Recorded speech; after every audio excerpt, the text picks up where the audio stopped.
بسم اللہ الرحمن الرحیم۔ السلام علیکم ورحمۃ اللہ وبرکاتہ۔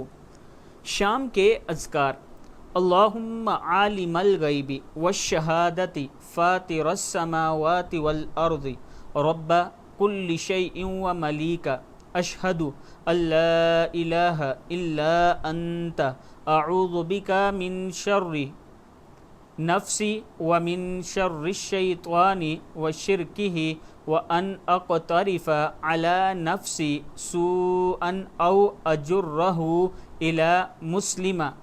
اے اللہ، اے غائب و حاضر کو جاننے والے، اے آسمانوں اور زمین کو نئے سرے سے بنانے والے، اے ہر چیز کے رب اور مالک، میں گواہی دیتا ہوں کہ تیرے علاوہ کوئی سچا معبود نہیں۔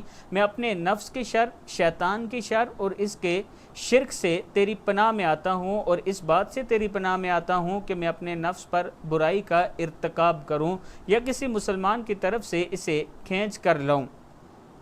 ابی داؤد کی حدیث ہے، ترمذی میں بھی ہے۔ دوسری دعا ہے: رضیت باللہ ربا وبالاسلام دینا وبمحمد نبیا۔ میں اللہ کے رب ہونے پر، اسلام کے دین ہونے پر اور محمد صلی اللہ علیہ وآلہ وسلم کے نبی ہونے پر راضی ہوں۔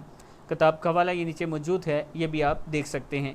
اس دعا کو بھی آگے آپ دوستوں نے ضرور شیئر کرنا ہے، اور اگر کسی دوست نے ابھی تک چینل کو سبسکرائب نہیں کیا تو ضرور کر لیں۔ السلام علیکم ورحمۃ اللہ وبرکاتہ۔